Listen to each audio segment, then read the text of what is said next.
Feliz Día de la Patria para todos. El Evangelio de San Marcos nos presenta a Jesús por el camino que lo lleva de Galilea a Jerusalén para cumplir su destino.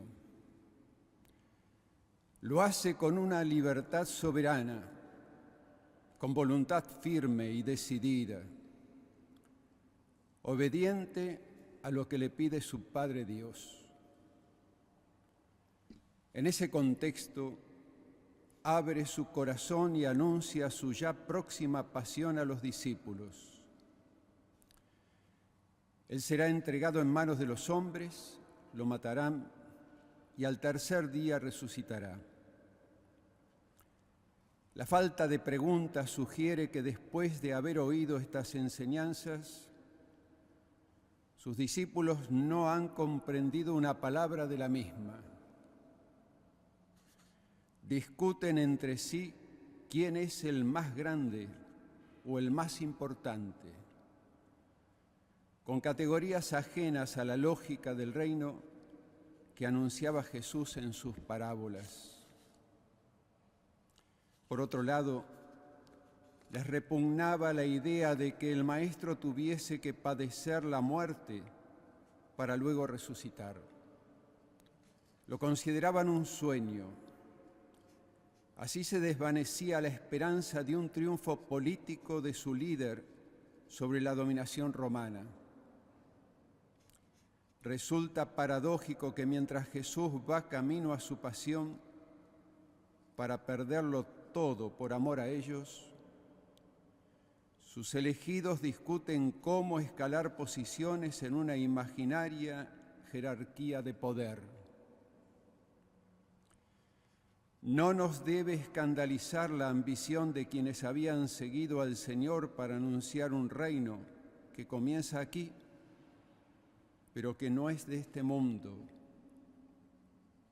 Es bien sabido que siempre han existido los embriagados por el ansia de poder, ese ejercicio de escalar para ver cuál es el mayor, el más grande.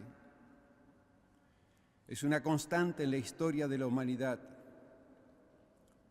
Ambicionar los primeros puestos en la escala social es habitual y no siempre con espíritu de servicio. No hay oficio o profesión, ni aún la más elevada vocación de servicio, que no esté expuesta a esta seducción.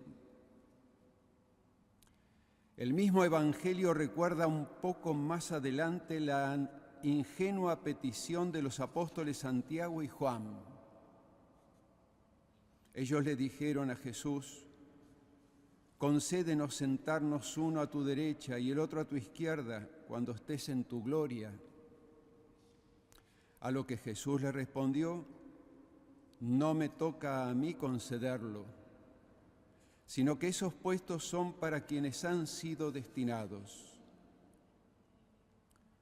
¿Cuántas veces les enseñó Jesús quién es el verdadero discípulo y cómo debían obrar conforme a su mismo ejemplo? Jesús los llamó y les dijo: ustedes saben que aquellos a quienes se consideran gobernantes dominan a las naciones como si fueran sus dueños, y los poderosos les hacen sentir su autoridad. Entre ustedes no debe suceder así. Al contrario, el que quiera ser grande, que se haga servidor de ustedes, y el que quiera ser el primero, que se haga servidor de todos. Porque el mismo Hijo del Hombre no vino para ser servido, sino para servir y dar su vida en rescate por una multitud. Y además les dijo: si yo, que soy el Señor y el Maestro, les he lavado los pies, ustedes también deben lavarse los pies unos a otros. Entonces Jesús, cuya predicción no encuentra ningún eco, reúne en torno a sí a sus discípulos y comienza una lección conmovedora, con una palabra al estilo de los profetas y con un gesto simbólico. Las palabras son lapidarias. El verdadero primero en el reino de Dios es el último en el reino de los hombres. Es el siervo, el que es despreciado. La ambición de grandeza contrasta con los valores del reino y la lógica del Evangelio, donde los últimos serán los primeros.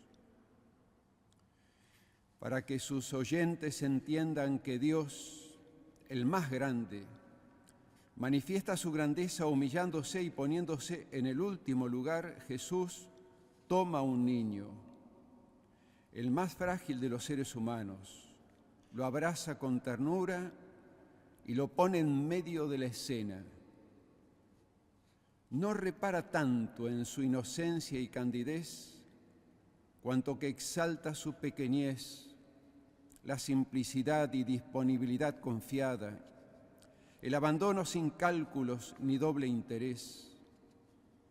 La pequeñez que enseña Jesús la hizo oración cuando exclamó: Te alabo, Padre, Señor del cielo y de la tierra, por haber ocultado estas cosas a los sabios y a los prudentes, y habérselas revelado a los pequeños. Pero las palabras de Jesús van más allá. El que recibe a uno de estos pequeños, en realidad lo recibe a él y al mismo Dios en su casa. Su enseñanza nos hace imaginar el día en que una nueva escala de los verdaderos valores nos hará reconocer la presencia de lo sagrado en los hermanos más vulnerables, porque en cada uno de ellos hay una oculta y divina presencia.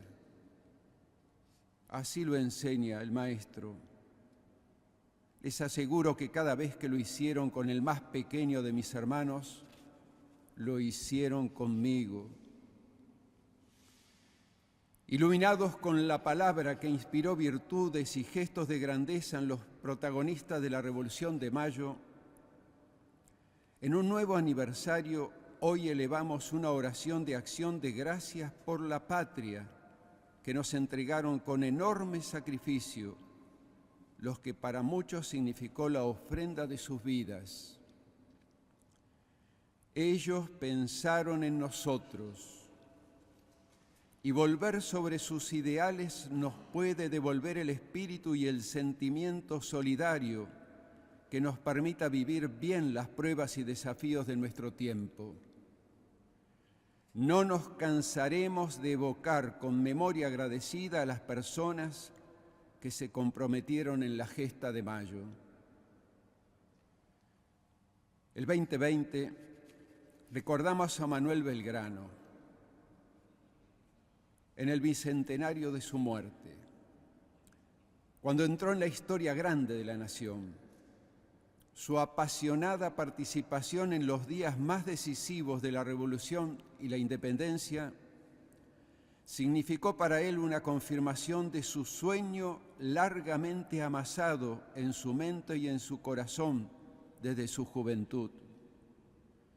Sueño de una patria americana. En estos días de sentida evocación, su voz, hoy más que nunca, nos sigue interpelando. Él nos decía: me hierve la sangre al observar tanto obstáculo, tantas dificultades que se resolverían rápidamente si hubiese un poco de interés por la patria. Lo dice quien por ella asumió servicios de grandes exigencias, pero coherente con su idea de servirla y de no anteponer ninguna mezquina ambición personal. Los asumió virtuosamente. Hay algo tan inspirado y noble en este hijo de la patria, como le gustaba definirse, que nos puede devolver el devaluado sentimiento fraterno y retomar su idea. La patria es un don gratuito a la que hay que amarla con sus luces y sus sombras, para convivir en amistad social con la generación que nos ha tocado en suerte.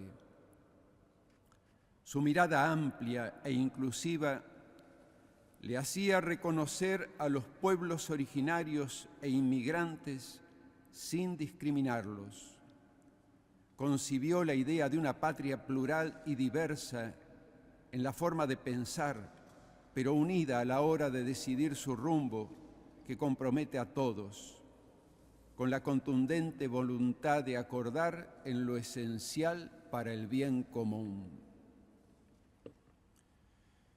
El sueño de Belgrano de un pueblo organizado a la luz de la Carta Magna, aspiración común de los padres de la independencia, y que respondiese al ideal revolucionario, después de su muerte se desvaneció por décadas a causa de los desencuentros y enfrentamientos fratricidas, que cobró mucha sangre de argentinos entre los dos bandos irreconciliables.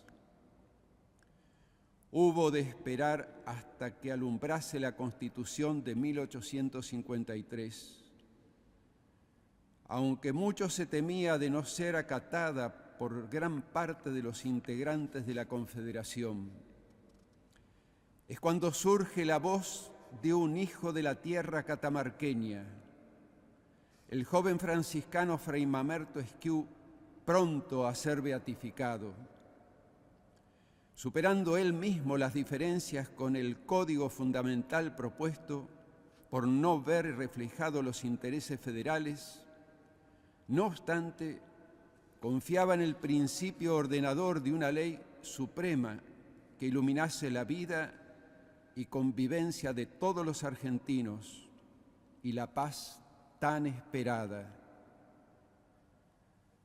Fue entonces que desde la iglesia matriz de la ciudad de Catamarca, en una célebre oración de acción de gracias con motivo del 9 de julio, exhortó a sus comprovincianos sobre la conveniencia de obedecer la Constitución con las palabras bíblicas: nos alegramos de la gloria de ustedes, y den al César lo que es del César, y a Dios lo que es de Dios.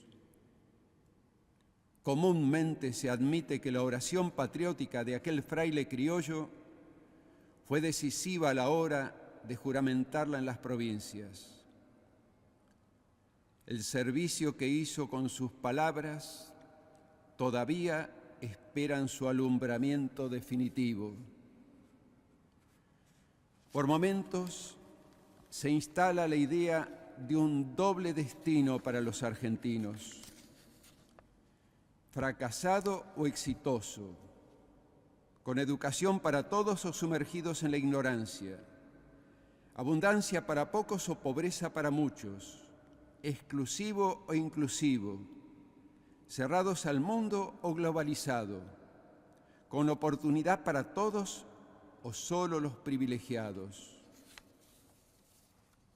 Pero escuchando el grito de libertad e independencia que recorre nuestra historia y llega hasta nosotros cada vez que la celebramos, decimos que hay un solo destino colectivo para nuestro pueblo: fraterno, solidario, con educación, salud y justicia, con igualdad de posibilidades para el acceso a la tierra, al trabajo y al techo, valorando y respetando la vida de todos.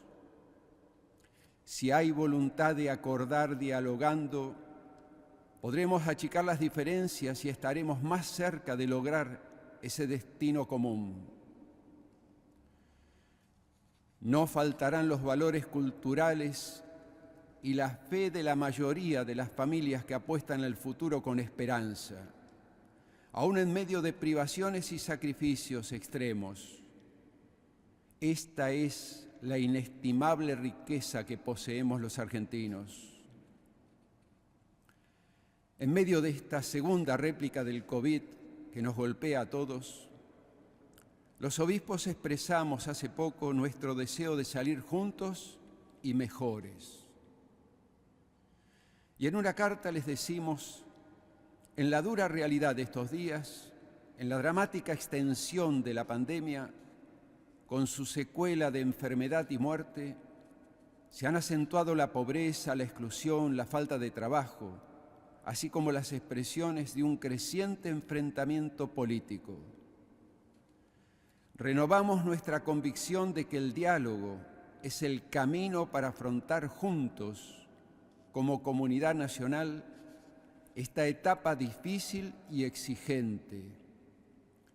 Ante esta situación y por el bien de la República, queremos pedirles a los dirigentes de todos los sectores auténtica capacidad de liderazgo para ejercer con nobleza la vocación política, comunicando claramente la situación en cada momento, suscitando y alentando el compromiso y el empeño de todos, dejando de lado descalificaciones y posturas que promueven el resentimiento y la división.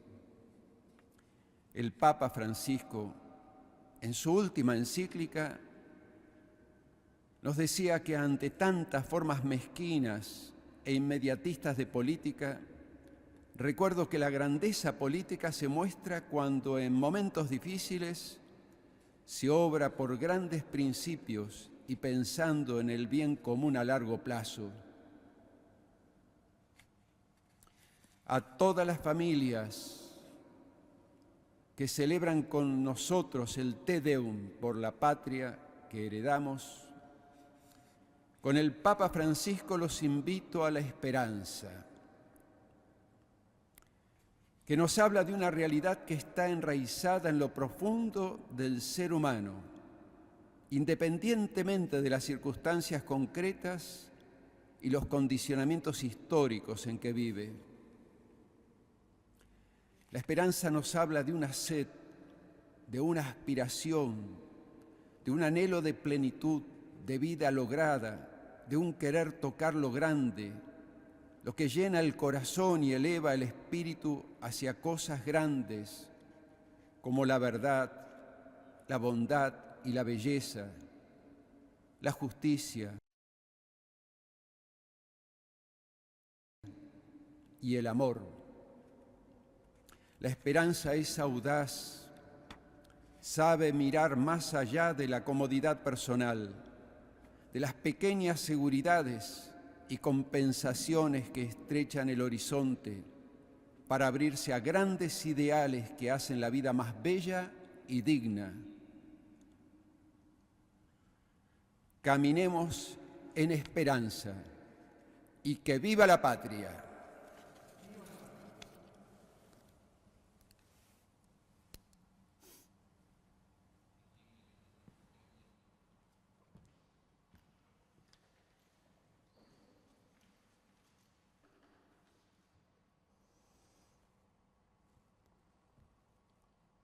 En 1810, la primera junta de gobierno, después de haber jurado, se acercaba a esta misma catedral para rezar y encargaba el canto de un Te Deum en acción de gracias. Hoy, siguiendo aquel gesto también, recurrimos a esta misma oración para dar gracias y pedir intensamente la luz de Dios, fuente de toda razón y justicia.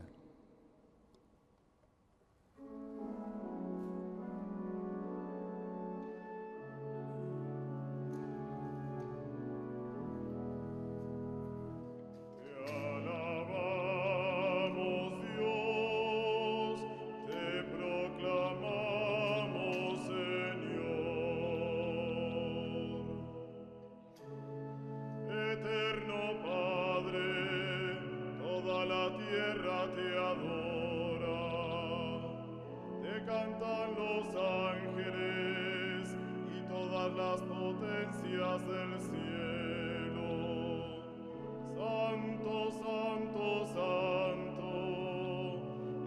Señor del universo. Los cielos y la tierra están llenos de tu gloria. Te alabamos, Dios, te proclamamos, Señor. Te aclama el coro de los apóstoles y la blanca milicia de los mártires. Las voces de los profetas se unen en tu alabanza. La Santa Iglesia proclama tu gloria. Adora a tu único Hijo y al Espíritu Santo Paráclito. Te alabamos, Dios, te proclamamos, Señor. Rey de la gloria, Cristo, Hijo eterno del Padre, tú naciste de la Virgen Madre para la salvación del hombre. Vencedor de la muerte, abriste a los creyentes el reino de los cielos. Te alabamos, Dios, te proclamamos, Señor. Tú estás sentado a la diestra de Dios en la gloria del Padre. Vendrás a juzgar al mundo al final de los tiempos. Socorre a tus hijos, Señor, que redimiste con tu preciosa sangre. Recíbenos en tu gloria, en la asamblea de tus santos. Te alabamos, Dios, te proclamamos, Señor. Salva a tu pueblo, Señor, guía y protege a tus hijos. Cada día te bendecimos, alabamos tu nombre por siempre. Dígnate hoy, Señor, defendernos del pecado. Que esté siempre con nosotros tu misericordia, como lo esperamos de ti. Ten piedad de nosotros, Señor, ten piedad. Tú eres nuestra esperanza, jamás seremos confundidos. Te alabamos, Dios, te proclamamos, Señor.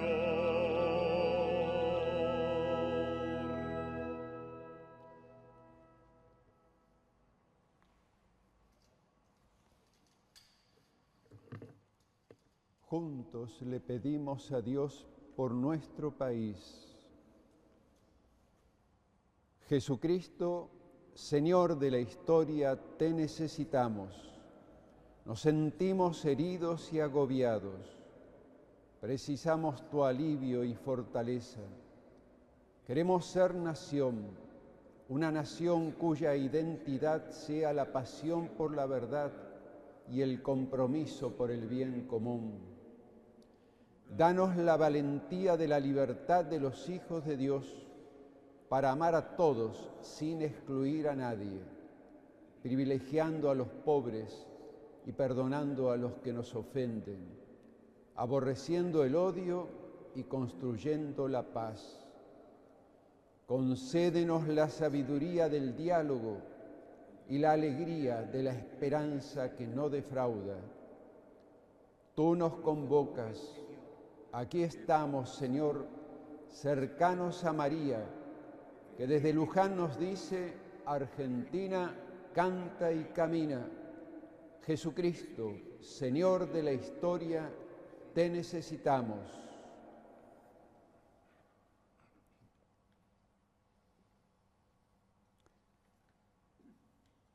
Como nos enseñó Jesús, elevemos la oración a nuestro Padre del cielo. Padre nuestro que estás en el cielo, santificado sea tu nombre. Venga a nosotros tu reino. Hágase tu voluntad en la tierra como en el cielo. Danos hoy nuestro pan de cada día. Perdona nuestras ofensas, como también nosotros perdonamos a los que nos ofenden. Y no nos dejes caer en la tentación, y líbranos del mal.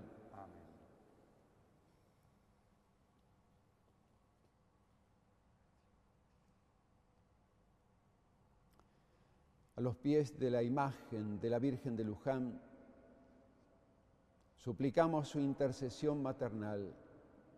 Ella que silenciosamente nos acompaña mucho antes de iniciar nuestro camino como nación.